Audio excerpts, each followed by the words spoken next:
दोस्तों, हाल ही में इसरो यानी इंडियन स्पेस रिसर्च ऑर्गेनाइजेशन ने स्पेस में एक बहुत ही बड़े मिशन को अंजाम दिया है।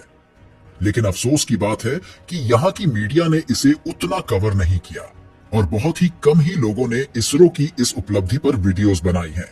जबकि विदेशी मीडिया ने तो ये कहा कि भारत अब स्पेस सुपर पावर बनने जा रहा है और ऐसा मिशन करने वाला विश्व का चौथा देश बनने जा रहा है। इससे पहले अमेरिका, रूस और चाइना ही ऐसे मिशन को कर सके हैं।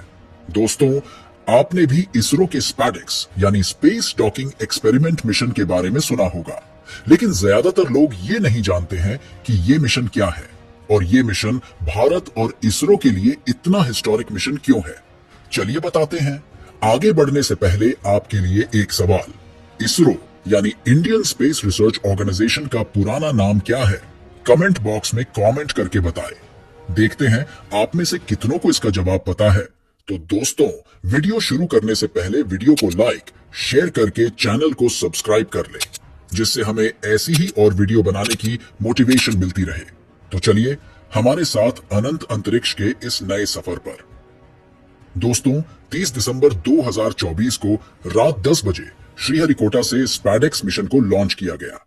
इस मिशन में PSLV C60 यानी polar satellite launch vehicle C60 rocket की मदद से भेजे गए ये दो सैटेलाइट हैं, जिनका नाम है चेजर और टारगेट, और ये दोनों लगभग 220 किलो के हैं, जो 470 किलोमीटर ऊपर डॉकिंग और अनडॉकिंग की प्रक्रिया को पूरा करेंगे।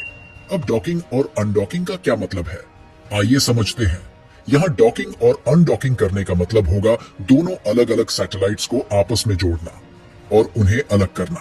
इसमें होगा ये कि ये दोनों सैटेलाइट एक दूसरे से 10 से 20 किलोमीटर की दूरी पर होंगे और इन दोनों के बीच की रिलेटिव वेलोसिटी को कम करने के लिए टारगेट सैटेलाइट में लगे प्रोपल्शन सिस्टम का यूज किया जाएगा और चेजर सैटेलाइट धीरे धीरे टारगेट सैटेलाइट की तरफ बढ़ेगा और टारगेट और चेजर सैटेलाइट आपस में जुड़कर डॉकिंग की प्रक्रिया को पूरा करेंगे।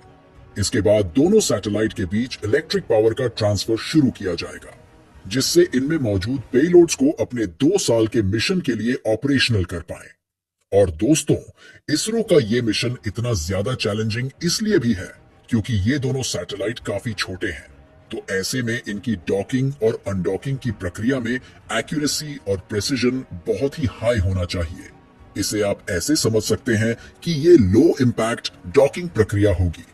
मतलब डॉकिंग के समय इन सैटेलाइट्स की अप्रोचिंग स्पीड मात्र 10 मिलीमीटर पर सेकंड होगी, जबकि शुरुआत में इनकी स्पीड होगी 28,800 किलोमीटर प्रति घंटा।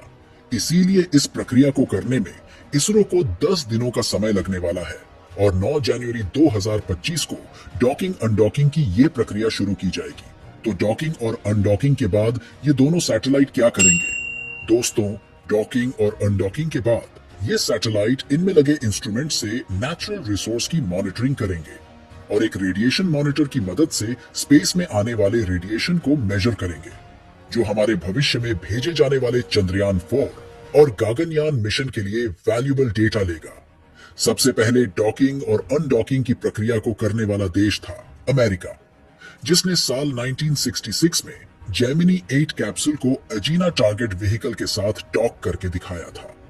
और अब तक ऐसा केवल 3 देश ही क्यों कर पाए थे? ऐसा इसलिए क्योंकि डॉकिंग और अनडॉकिंग की इस प्रक्रिया के मैकेनिज्म और इसकी बारीकियों को कोई भी देश किसी दूसरे के साथ शेयर नहीं करता। इसीलिए ऐसा अब तक केवल 3 देश ही कर पाए थे। लेकिन अब भारत के इसरो ने अपनी ही एक नई तकनीक का उपयोग करके अपना खुद का डॉकिंग और अनडॉकिंग मैकेनिज्म बनाया है और भारत ने इस सिस्टम का पैटेंट भी अपने नाम करा लिया है। तो इस मिशन से क्या फायदा होने वाला है? दोस्तों, ये टेक्नोलॉजी भविष्य में भारत के काफी काम आने वाली है। हमारा चंद्रयान 4 मिशन, जो कि चांद से सैंपल लेकर पृथ्वी पर वापस आएगा, उसमें यह टेक्नोलॉजी अहम भूमिका निभाने वाली है। यही नहीं, जब पहली बार साल 2040 में एक भारतीय को चांद पर भेजा और वापस लाया जाएगा, उस मिशन में भी हमें डॉकिंग और अनडॉकिंग की इस टेक्नोलॉजी की जरूरत पड़ेगी। और तो और भारत का अपना पहला स्पेस स्टेशन, जिसका पहला मॉड्यूल 2028 में भेजा जाएगा, उसमें भी हमें इस टेक्नोलॉजी की जरूरत होगी। ये तो थी सिर्फ डॉकिंग और अनडॉकिंग की बात, लेकिन आपको बता दें कि इसी मिशन के दौरान इसरो के वैज्ञानिकों ने एक और सफल एक्सपेरिमेंट और किया है। इसमें वैज्ञानिकों ने लोबिया के बीज से अंतरिक्ष में एक पौधा उगाया है।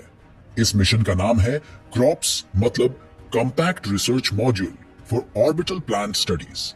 दोस्तों, इसरो ने अपने PSLV-C60 के पोएम 4 मिशन के जरिए माइक्रोग्रेविटी में लोबिया के बीजों से पौधा उगाने में सफलता पाई है। लेकिन ऐसा कैसे किया गया? इस रिसर्च में लोबिया के 8 बीजों को एक बंद बॉक्स में रखा गया, जहां तापमान, मिट्टी, नमी और दूसरी चीजों का खास ध्यान रखने के लिए अलग अलग तरह के इंस्ट्रूमेंट्स और हाईटेक कैमरे भी लगाए गए थे। और इसरो ने एक टाइम लैप्स वीडियो भी शेयर की है, जिसमें आप लोबिया के पौधों में पत्तियों को ग्रो होते देख सकते हैं। अब आप सोच रहे होंगे कि वैज्ञानिकों ने लोबिया के ही बीजों का उपयोग क्यों किया? दोस्तों, वैज्ञानिकों ने लोबिया के बीजों का उपयोग इसलिए किया क्योंकि लोबिया के बीज का अंकुरण बहुत जल्दी होने लगता है और वैज्ञानिकों ने देखा कि 4 दिनों में ही इससे अंकुर निकलना शुरू हो गया था। तो आखिर अंतरिक्ष में पौधे उगाने की क्या जरूरत है? दरअसल अंतरिक्ष में लंबे समय तक चलने वाले मिशंस में ये एस्ट्रोनॉट्स के खाने की कमी को पूरा करने में काफी मदद कर सकेगा। और तो और, अगर हम भविष्य में मार्स पर बसना चाहे तो वहां तक जाने में हमें 6 महीनों का समय लगेगा। तो ऐसे में एस्ट्रोनॉट्स अपने लिए खाना अपने स्पेसशिप में ही उगा सकते हैं। वैज्ञानिक इसकी स्टडी करेंगे कि जीरो ग्रेविटी में पौधे पर क्या असर होता है और स्पेस में आने वाले हाई रेडिएशन का पौधे के ऊपर क्या प्रभाव पड़ेगा। और ये स्टडी हमें भविष्य के अंतरिक्ष मिशन में काफी मदद करने वाली है। लेकिन इसरो की कई ऐसी बड़ी बड़ी खोजें हैं जिनके बारे में आप शायद ही जानते होंगे। इसरो की उन खोजों के बारे में जानने के लिए डिस्क्रिप्शन में दिए लिंक पर जाकर देख सकते हैं। तो दोस्तों, इस वीडियो में बस इतना ही। ये वीडियो आपको कैसी लगी कमेंट करके बताएं और वीडियो को लाइक शेयर करना ना भूलें। और अगर आप इस चैनल पर नए हैं तो चैनल को सब्सक्राइब करके बेल आइकॉन पर क्लिक करें, जिससे नए वीडियो के नोटिफिकेशंस आपको मिल सके। तो मिलते हैं ऐसी ही मजेदार और इंटरेस्टिंग अगली वीडियो में।